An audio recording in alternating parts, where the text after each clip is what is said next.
Mula noon, labis na napilayan ng teroristang grupo. Kaya't para makabawi, unti-unti rang inoperate ng mga kalaban ng gobyerno ang ICC. Yan para sa kanila na lumabas ng bansa. Oo. Magibang ano nga lang, magibang probinsya nga lang para lang bumisita ng pamilya siguro. O kaya bumisita ay maghanap ng trabaho. Bas dito na ang hustisya pala ay pwedeng i-instill bilang isang emotion doon sa alleged family ng mga biktima. Kalain nyo yan? Minamanipulate nila mga kababayan para magamit nila itong mga mahihirap nating kababayan.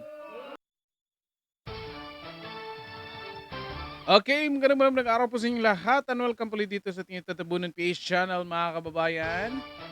And nandito na po tayo para sa ating panibagong reaction video ngayong araw na ito. Ngayon ay April 10 po. Okay, welcome po again. Welcome po ulit dito. And ito ngayon mga kababayan, pag-usapan natin ako. Ito ay patungkol dito sa pag-aresto sa kaso ni former President Rodrigo Duterte mga kababayan doon sa ICC. Okay, klaruhin lang natin, wala pa pong kaso. Kasi marami na nag-explain na abogado na magkaiba yung proseso ng ICC, hindi katulad dito sa atin mga kababayan na aarestuhin ka kasi may kaso ka. Doon sa ICC, aarestuhin ka muna tapos matapos kang arestuhin, dyan pa magkakaroon ng determination kung meron ba talagang kaso. O ganyan yung proseso sa kanila. So magkaiba. So basically, wala pa po talagang kaso. Kaya nga, ang tawag sa kanya ay accused pala. Okay? Accused or suspect. Parang ganun mga kababayan. Okay? Dito sa atin, most likely, nandyan na yung kaso, nandyan na yung mga ebidensya, kaya nga nag-release na ng warrant of arrest. Parang ganyan. Sa ICC iba. Okay? So, klaruhin lang natin. So, mukhang kaya nga, parang confident tayo. Well, I might be wrong, pero confident tayo mga kababayan na itong kaso na ito ay mahina ito. Kaya, posible makakauwi si PRRD mga kababayan. At ito na nga, pag-usapan natin ngayon, itong reklamo ng mga nagre-reklamo. Reklamo mga kababayan, akalaan nyo, sila yung nag-file ng kaso doon sa ICC. At ngayon, nagrereklamo sila kasi yung request ng kampo ni PRRD mga kababayan, tinatawag nilang anti-poor. Kalaan nyo yan?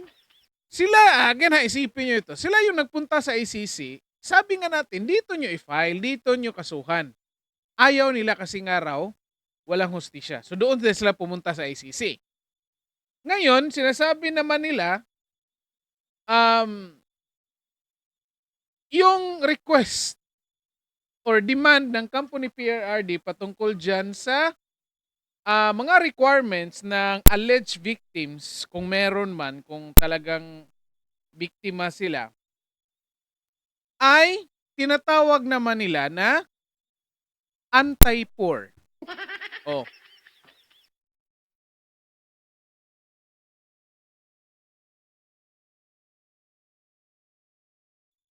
Sound check. Teka lang po, may echo.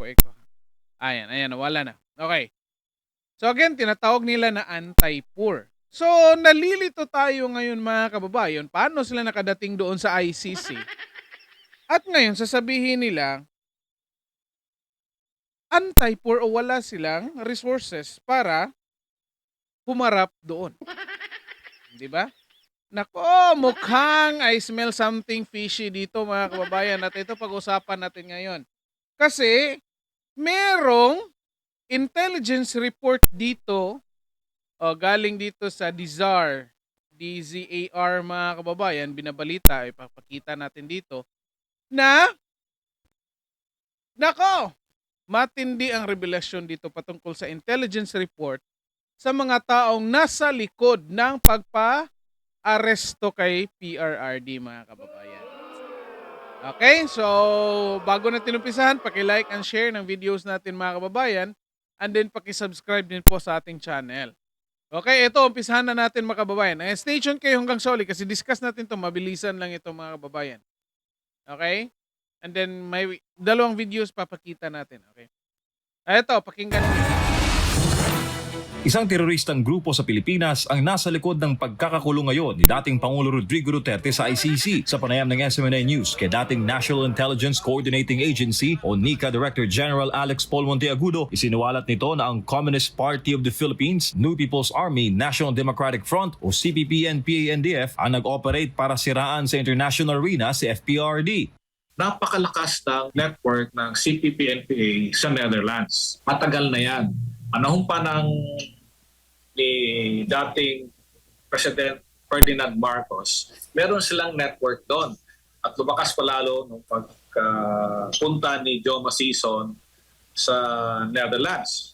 Doon siya nagbase. Noong panahon ni Pangulong Duterte, naglabas siya ng isang proklamasyon taong 2017 na nagdideklara sa CPP-NPA bilang isang komunista at teroristang organisasyon sa ilalim ng RA 10168 o ang Terrorism Financing Prevention and Suppression Act of 2012. Mula noon, labis na napilayan ng teroristang grupo. Kaya't para makabawi, unti-unti rang inoperate ng mga kalaban ng gobyerno ang ICC sa Netherlands ayon kay Monteagudo. At nakapag-network sila doon hanggang sa ICC, hanggang sa lahat na lang ng mamatay sa Pilipinas ay sinasabi nilang kagagawan ni Duterte, kahit hindi naman. Sa Duterte administration din naitala ang pinakamalaking setback ng CPP-NPA-NDF dahil sa pagkikipagtulungan ng gobyerno noon sa SMNI o sa Sunshine Media Network International. Ang nanguna sa propaganda war laban sa komunistang terorista ay si Pastor Apollo C. Kibuloy gamit ang media machinery ng SMNI. Dito nabulgar ang mga CPP-NPA-NDF party list group gaya ng Gabriela, Kabataan, Ag Teachers, Bayan Muna at iba pa. At para makaganti, kinasangkapan ng teroristang grupo ang ICC. Tapos sila magsasubmit sa ICC. Kaya ang mga statistics doon sa ICC ay ang laki-laki. Ilang libo ang sinasabi nilang ina-accuse nila si President Duterte na may kagagawan. Kahit na hindi naman. Dahil sila, meron na silang linya doon. Meron na silang tao na gagawa ng report. Alam na nila ang sistema ng pagsisinungaling. At yung mga membro din nila ang gagawa ng affidavits. Ganito nga nangyari.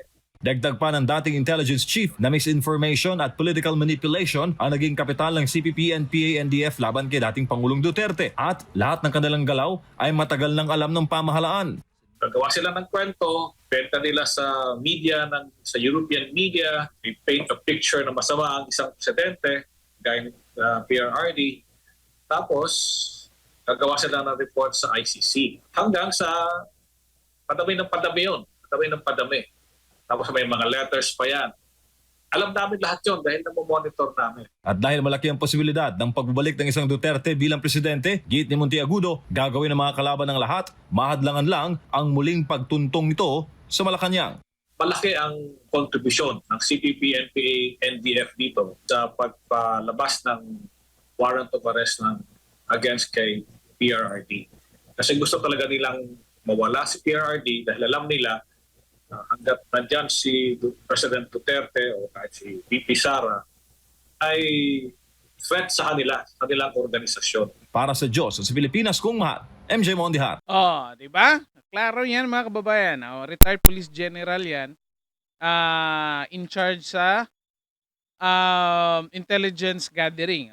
Okay? Oh, kaya masasabi natin dito mga kababayan na itong mga pasimuno ng pag-aresto kay PRRD mga kababayan ay booking na po. Okay? At ang masama dito mga kababayan, itong mga grupo na ito ginagamit yung mga vulnerable population. Sino yon? Madaming mga vulnerable population dito sa bansa natin mga kababayan at isa na doon ay yung mga mahihirap na tao. Okay? So, hindi ako abogado pero sa tingin ko mga kababayan, yang paggamit ng mga vulnerable population kagaya ng mga mahihirap ay pwede po yung kasuhan. Correct me if I'm wrong sa mga abogado na makikinig o manonood dito. Correct me if I'm wrong kung mali ako. Again, sa pagkakaalam ko, hindi po yan pwede kasi tinitake advantage mo sila para sa iyong sariling kapakanan. Halimbawa dito, kapakanan or sa mga interest ng grupong CPP, NPA at NDF. Kaya ginagamit nila yung mga mahihirap. Kaya nga nakasuhan yan si Franz Castro kasi tinitake advantage niya yung mga tao doon sa ano ba yung sa Davao, nakalimutan ko. Kalimutan ko tuloy yung anong grupo na doon. Kinuha nila, dinala nila sa bundok, kaya nakasuhan ng kidnapping. Di ba? Ito rin, tinitake advantage nila yung mga mahihirap na tao. At ito, ngayon, yun nga, booking na ito. Booking na itong mga grupong to mga kababayan. Unti-unti lumalabas yung mga katotohanan dito. Okay? At ngayon, ito nga, sinasabi natin, sila yung nag-file ng kaso doon, yat ngayon, magrereklamo sila kasi nga raw anti-poor. Akalain nyo yan. Ito, pakinggan natin dito kung anong masasabi dito ni Attorney Cristina Conti.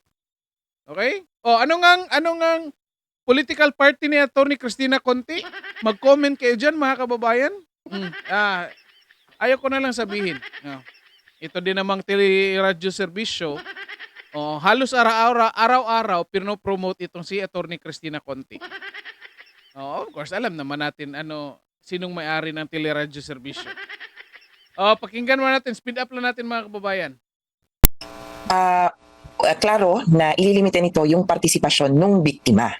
At dahil gano'n, no, ililinaw ko na may tatlong tao or may tatlong parang parties na kaharap ng judges kapag nag-trial. Sanay tayo, prosecution tsaka defense, di ba? Apo. Pero pangatlo, sa ICC, may victims. Yun. Medyo parang hindi pa natin ma-imagine siguro ito noon, pero ito yung binabagit na namin na yung victims, ang pagharap nila sa korte ay para sa kanilang interes. Hihingan sila lagi ng views and concerns. Hindi siya pangalawang prosecutor, kumbaga second prosecutor, two versus one. Hindi po ganon. Maaaring may iba din kaming pagkakaiba sa prosecutor.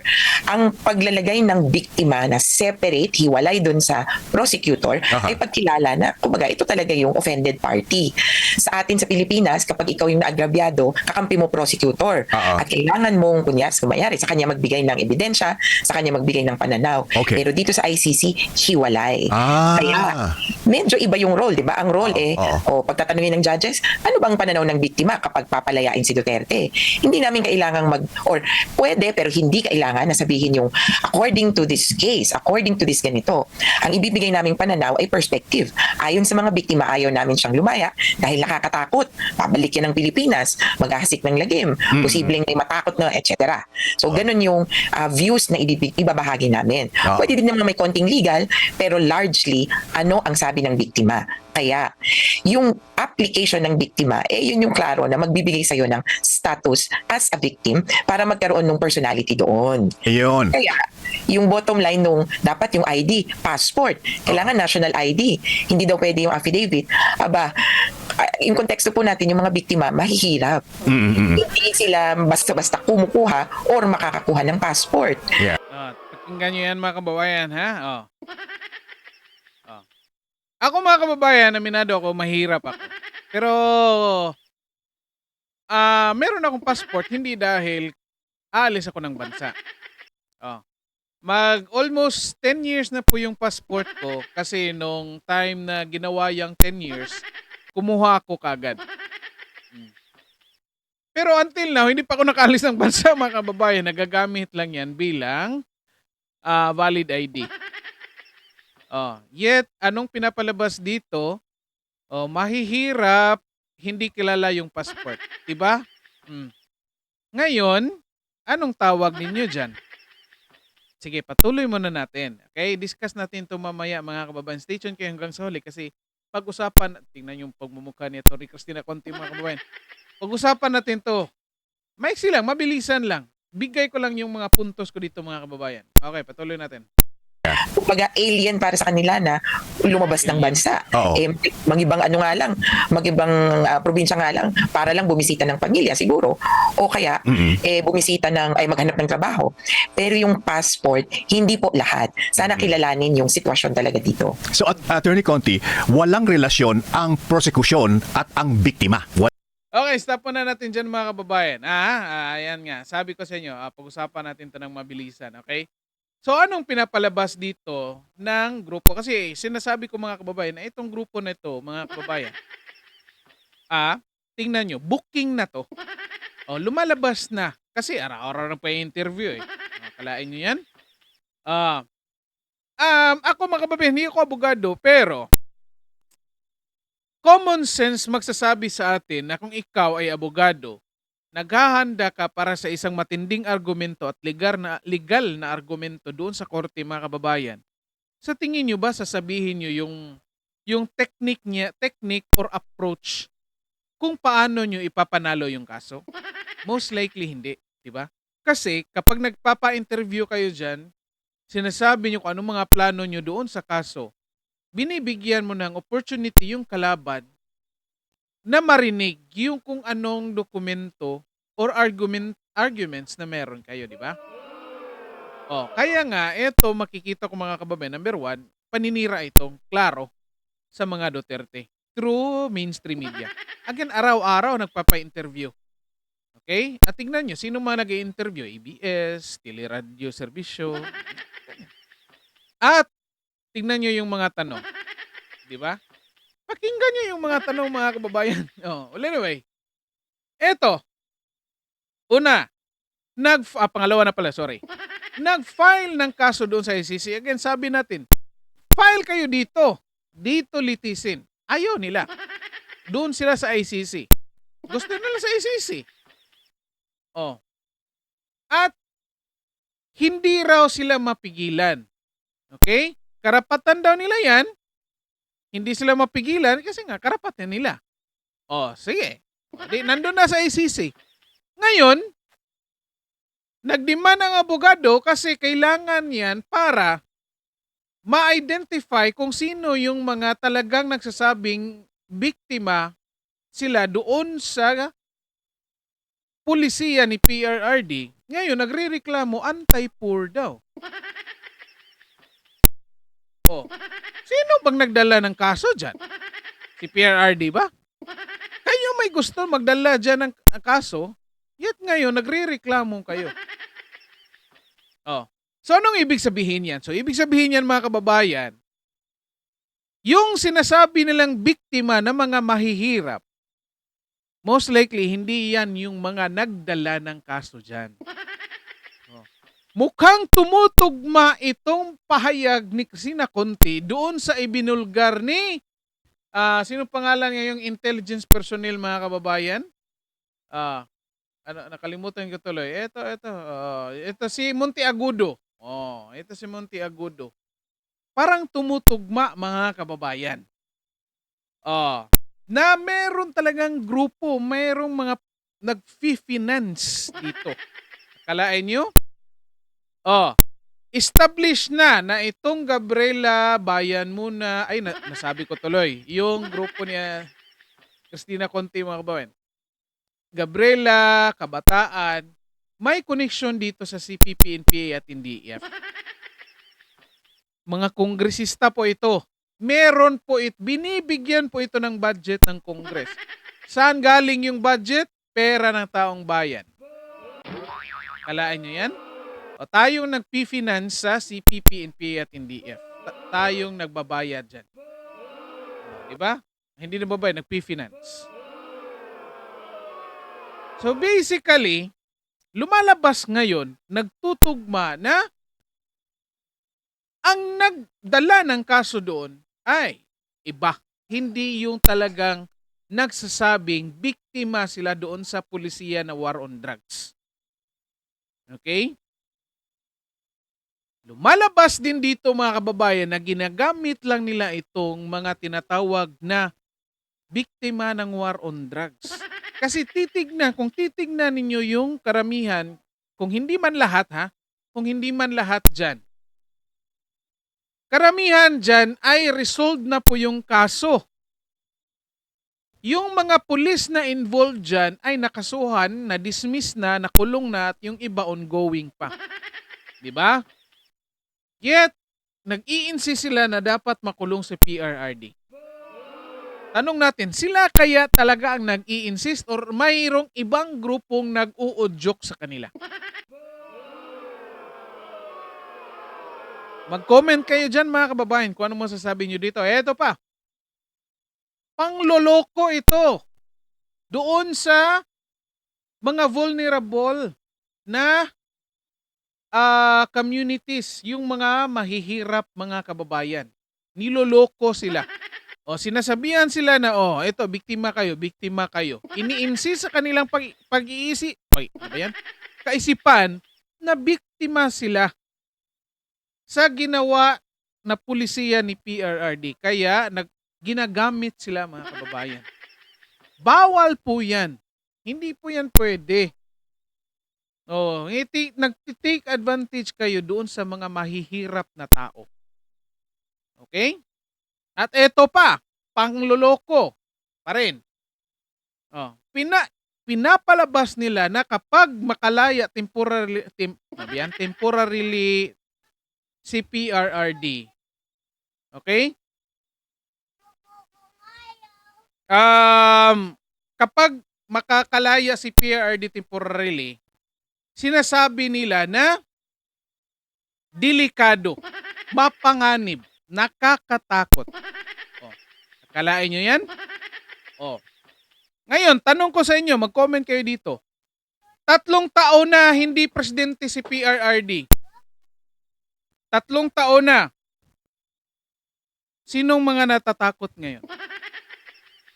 Okay, mag-comment kayo dito. 3 taon na na hindi Pangulo si PRRD. Mayroon bang natatakot dito? Kung isipin natin, mas nakatatakot pa nga yung panahon ngayon kasi ang dami ng lumalabas na mga ano ba tawag nito? Mga kriminal. Di ba? At eto, nagrereklamo sila ngayon na anti-poor yung request ng kampo ni PRRD dahil gusto nilang palabasin yung maraming tinatawag nilang biktima. Pero, sinasabi nila na tutuloy pa rin naman yung kaso kahit 10 lang. Di ba? Malaking contradiction yun. So, bakit nagrereklamo kayo ngayon kung hihinga ng mga requirements yung tinatawag ninyong alleged victims? Kasi nga raw anti-poor, yet sinasabi niyo, pwede naman palang 10. Di ba? At eto pa mga kababayan, panloloko pa rin dito sa mga sinasabing alleged victims or mga mahihirap nating kababayan, niloloko. Sinasabihan sila ngayon na kahit hindi sila masali doon, yung mga namatay nilang pamilya, kahit hindi man literally nasali doon sa kaso, ay covered na rin sila. Kalaan nyo yan? Mag-comment kayo dito. Kasi, sa pagkakaalam natin, ang justice po ay i-prove, ang justice po na ipalalabas sa korte, ay i-prove po na ang may gawa ng kasalanan mo, teka lang muna, sige, parang na-off yung ilaw natin. Teka lang po muna, ha.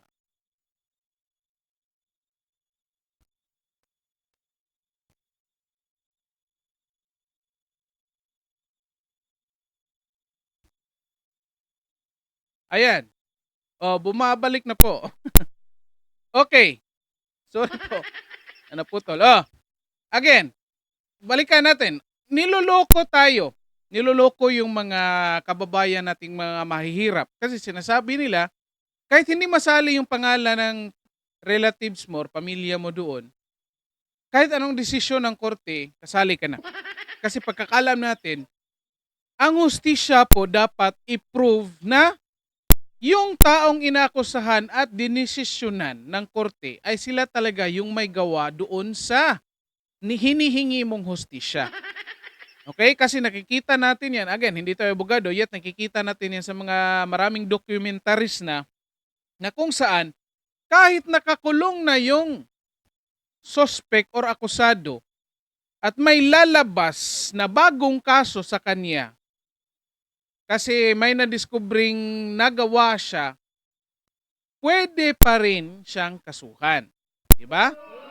Kasi kailangan gusto nilang i-prove na ang may gawa doon sa bagong na-discovering kaso ay talagang yung taong nakakulong na.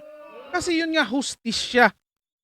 Pero sinasabihan dito yung mga kababayan nating mahihirap na ginagamit ng mga grupong ito ay covered ka na po kahit kahit yung pangalan mo ay wala doon. Kalain nyo yan? Isipin nyo yan, ha? So, sinasabihan dito, pinapalabas dito na ang hustisya pala ay pwedeng i-instill bilang isang emotion doon sa alleged family ng mga biktima. Kalain nyo yan? Minamanipulate nila mga kababayan para magamit nila itong mga mahihirap nating kababayan.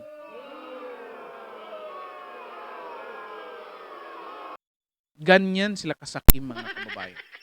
Kasi nga, bakit gusto nila makaganti kay PRRD? Balikan nyo yung sinasabi ni Monteagudo mga kababayan. Sa time ni PRRD, yan yung time na down yung grupong CPP, NPA at NDF. Okay? At ito pa mga kababayan, nung 3 weeks ago,